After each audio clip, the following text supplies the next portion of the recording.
Redditors that worked with a dating company, Tinder, Bumble, Hinge, etc. Closed bracket comma. What's the most insane user stat or behind the scenes fact you found out about?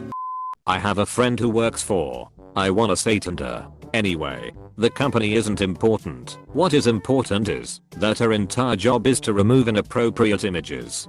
Her job is to look at dick pics all day. 5 days a week. That's all. No stat. Just a weird fucking job. Yeah, I've done that job. You get used to it pretty quickly. So many dicks and buttholes. Every shape, size and color imaginable. I used to backquote monitor chat logs too. That's where the real fucked up shit is. Yeah, I feel like I desensitized to dicks pretty quickly, but I'm sure chat is foul.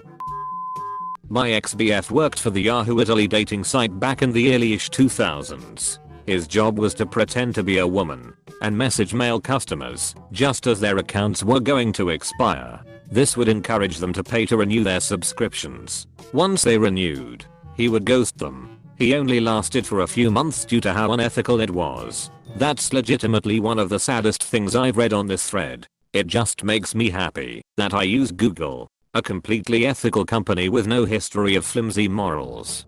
Thank you. The sarcasm dial on my irony meter just broke again. Better that than your heart. Guys swipe right on 47% of profiles. Women only swipe right on 12%. I knew some guys would swipe right more than women. Wasn't prepared for how little women swipe right. Edit. Here's some more.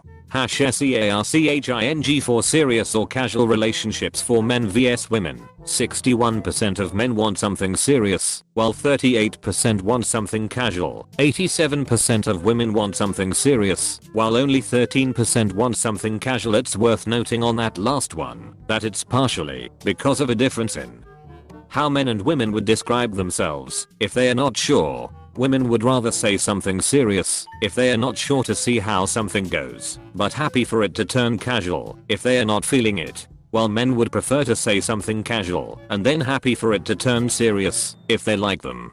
This is why we've given in and added a not sure option in our big update next week. #FEEDBACK on chat/users. We are unique in that we only let you chat to 3 users at a time. So you have to end a chat to talk to someone new. When you end a chat you have to give private feedback. Here's some of the feedback people choose. You can pick more than one. 34% ghosted/didn't say anything, 12% great chat, 11% polite and respectful, 11% not enough in common, 8% no chemistry, 8% hard to talk to, 2% RUDE/INAPPROPRIATE-WHY people ghost. We call ourselves the anti-ghosting app because we notify you if someone replaces your chat with someone new. Since you can only talk to 3 at a time, doesn't stop rejection, but at least you're not left wondering and waiting. We did some research with users to find out why people ghost on dating apps. They could choose more than one answer. 43% avoid the awkwardness of saying I wasn't interested, 37% they said/did something I didn't like, 36% was too busy, and then it was too late, 32% couldn't be bothered to keep replying, 28% I forgot to reply, 25% couldn't think of a reply, 23% too many other people to respond to, 22% I've never ghosted anyone, 6% other source. I'm the founder of a dating app, Edit too. Thanks for all the awards, support and kind words. Seriously means a lot. Have tried to answer as many questions as I can and might even do a proper AMA when we launch our big update next week if there's interest. I found this out when I mentioned that I already hit my limit on right swipes by 11 AM. The female friends I was with at the time looked confused, so I asked what was up. They had no idea there was a limit on right swipes, and they used it about as much as me. Why is there a limit? So you can't just right swipe everyone and settle for whatever you get back. Because for some people I can imagine that being a genuine game plan. Curious as I've never used a dating app. I married before they were a thing. They simply want you to pay for unlimited swipes and other bonuses to increase your chances, otherwise you have to wait maybe a day for a refresh. Getting any matches this way takes months. Before Tinder introduced the limit, it was entirely possible to swipe right on everyone within a 30-mile radius fairly quickly. Unfortunately, the quality of matches was still atrocious. I used to work at Bumble. Although this was about 4 to 5 years ago, globally, about 90% of the users are men. So there is a huge male to female disparity, although it's not that bad on a per country basis for some countries. The most depressing stat though was the histogram of word count in messages. Something like 91% of opening messages were just one word hey, and 85% of conversations were just one exchange long, hey, no reply ever. Looking at human digital mating habits splayed out in data science form was really depressing. Update, yikes. This thread really exploded. Some people have asked me a lot of the same questions, so I'm providing answers here. 1. When I worked there, we were not allowed to read the content of chats, only gather metadata about them, word count, number of exchanges. But we could not build models which analyze the content of chats. This chat was about food.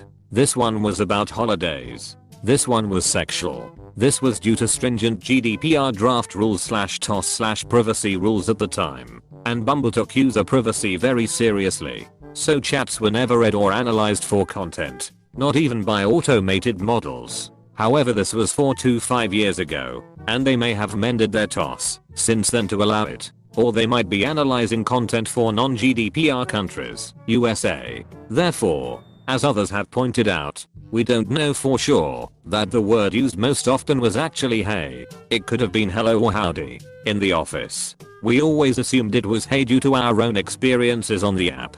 But we did know with certainty that 91% of first messages used only a single word. So we guessed it was hey.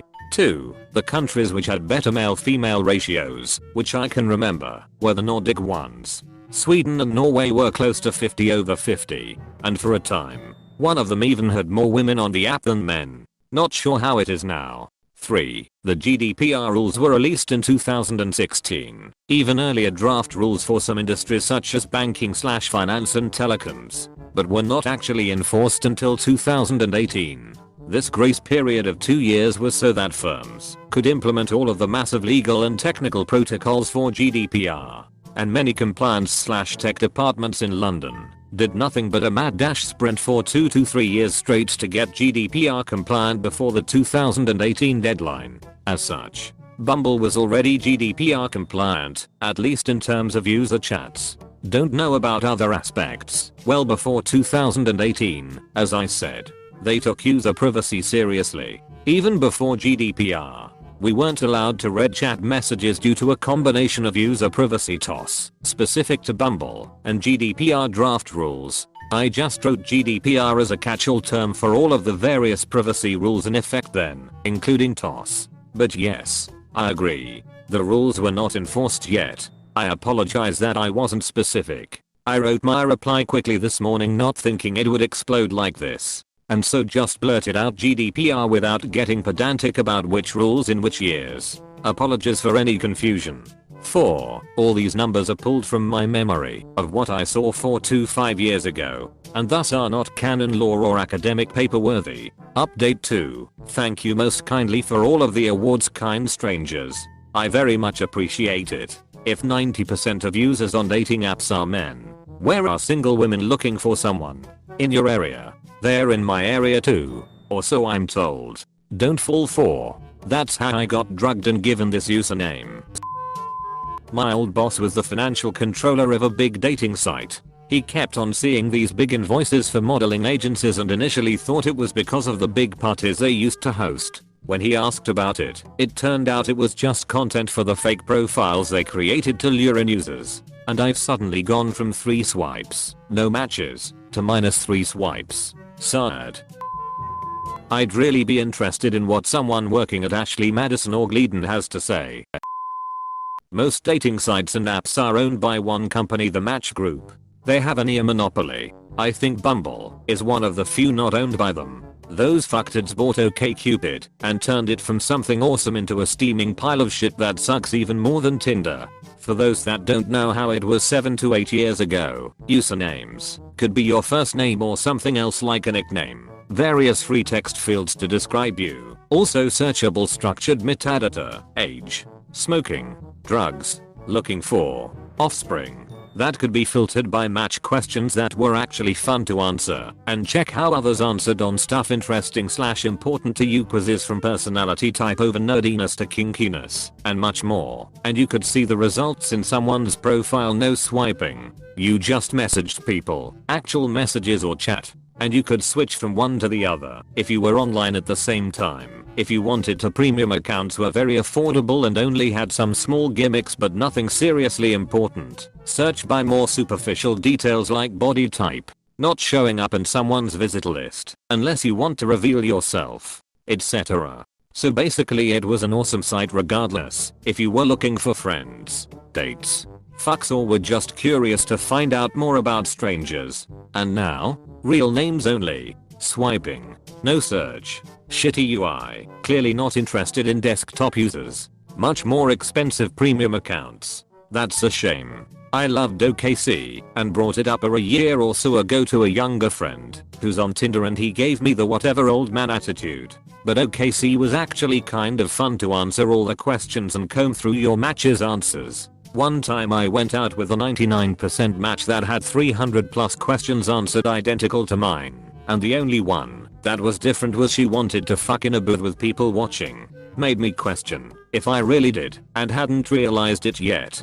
And then the creators had a blog that they shared tons of interesting statistical info. I even bought their book on it. One time I went out with a 99% match that had 300 plus questions answered identical to mine, and the only one that was different was she wanted to fuck in a booth with people watching.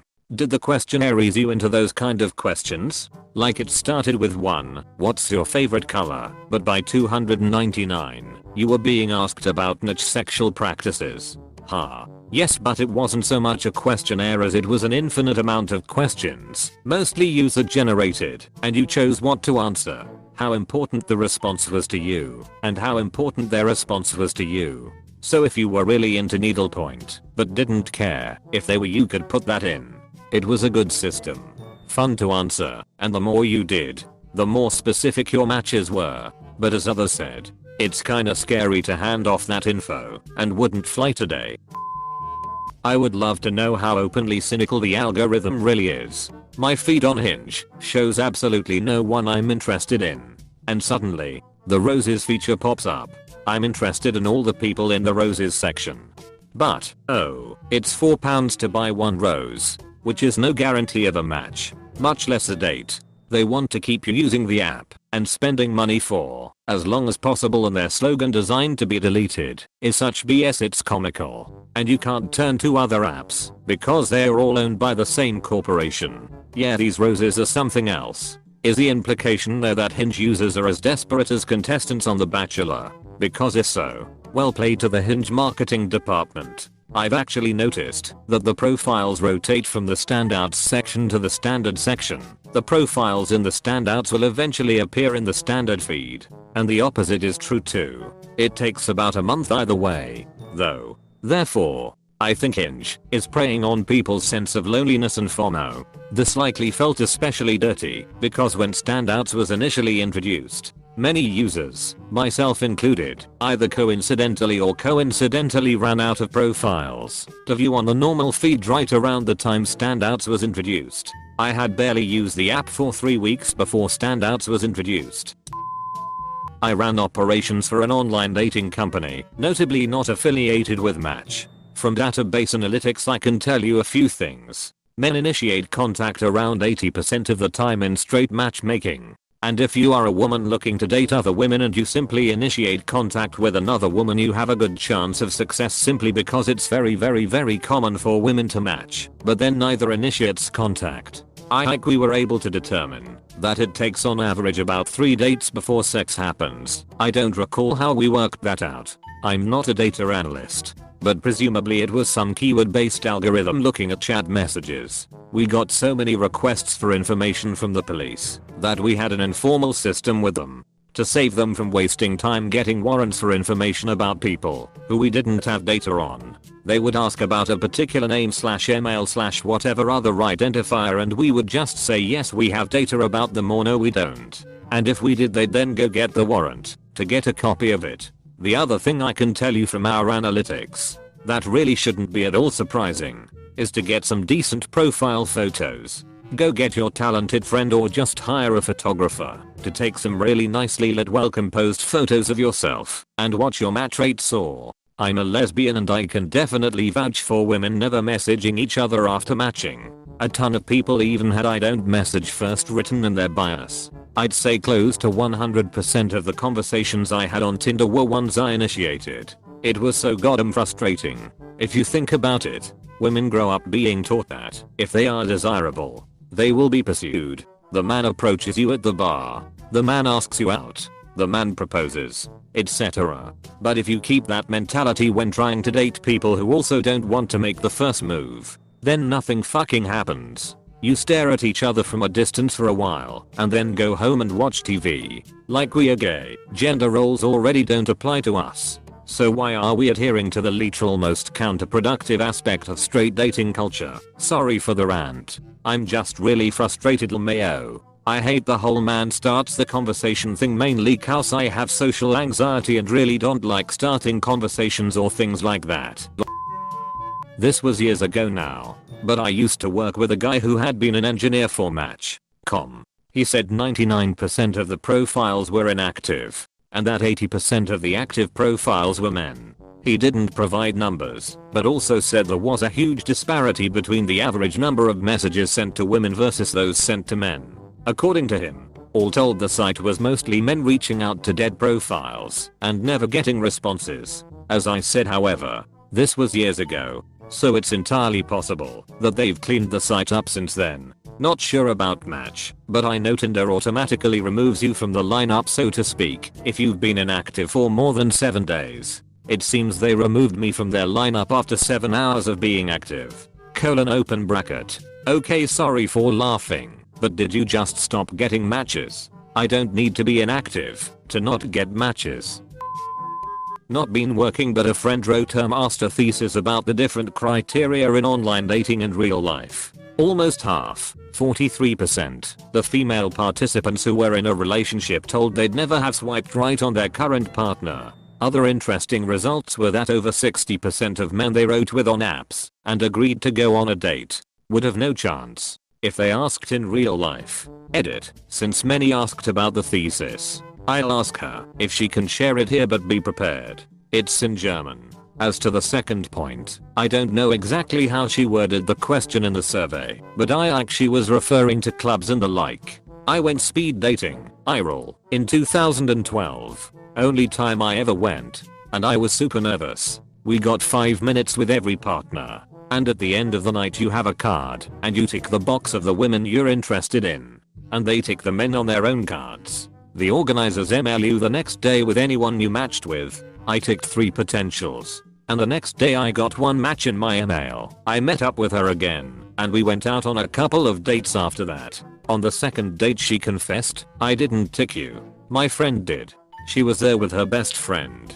The friend liked me and ticked me on her own card, then ticked me on this girl's card too because she thought it would be a good idea. That's how we matched. Anyway, it all worked out great. We got married in 2014 and now have 2 daughters. She never would have ticked me if her friend wasn't there. I'm not her type at all, but it goes to show that relationships are weird. And that statistic about wives wouldn't have swiped on their husbands makes total sense to me. I met my wife move-in weekend freshman year. The reason we started hanging out is because her friend knocked on my door. Guess they were coming down to my room to ask me to hang out, and my wife chickened out, so her friend knocked. Coming up on 12 years now.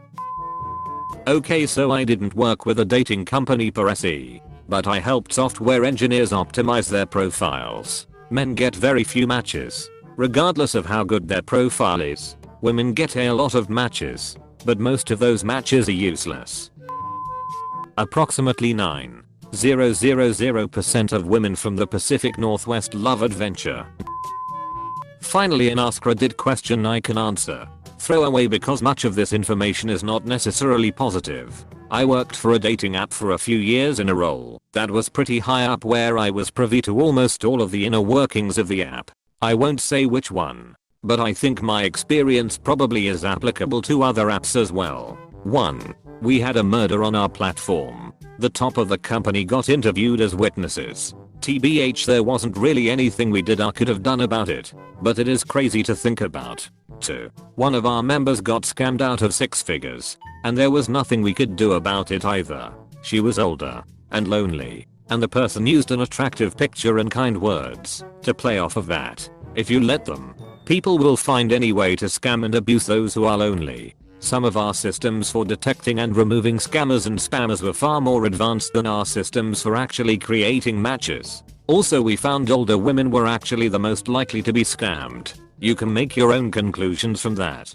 3. To that point, the algorithms are less sophisticated than you think. They mostly consist of educated guesses, and then trial and error, to see what creates the most engagement. This engagement could be anything from returning to the app, to sending messages. The main goal of the algorithm is always to get you to pay, never to actually ensure you meet somebody in real life, as much as we tried to lie to ourselves that it was. 4. No dating professionals or psychological professionals were ever consulted when we were building our software. Software that basically plays Cupid and changes the courses of people's life. I kept thinking it would be a good idea to have experts and scientists tell us what determines attraction and sets up a relationship for success. But nobody was ever interested in hearing that. Instead, we made our own choices about how to build this thing. 5. I met hundreds of our users in person, and they were all pretty great people. Many of them were willing to come in and talk because they were struggling with actually finding people and matches on our app. It was sad that our software was failing them. Some of the best, most lovely people really struggled to find a partner. 6. Almost every dating app has a significantly larger percentage of men than women. 7. We toyed with doing a test of blind dating where you couldn't see a user's profile picture until after a match, but that failed really quickly. People truly are superficial. 8. Contrary to many users on this thread, we were a large dating app, and we didn't actually create any fake accounts. We were certainly proud of that. That being said, there are some that do it, and it's relatively obvious when they do. The profile is usually a very attractive person, somebody who probably has no need for dating apps, and it's usually shown very early in the queue, and the photos tend to be of Instagram influencer level quality. That's the biggest giveaway. I can likely answer questions too, provided they are general enough. If you are new to TattleTale TV, please subscribe. We have new videos every day. Stay tuned for more coming up next.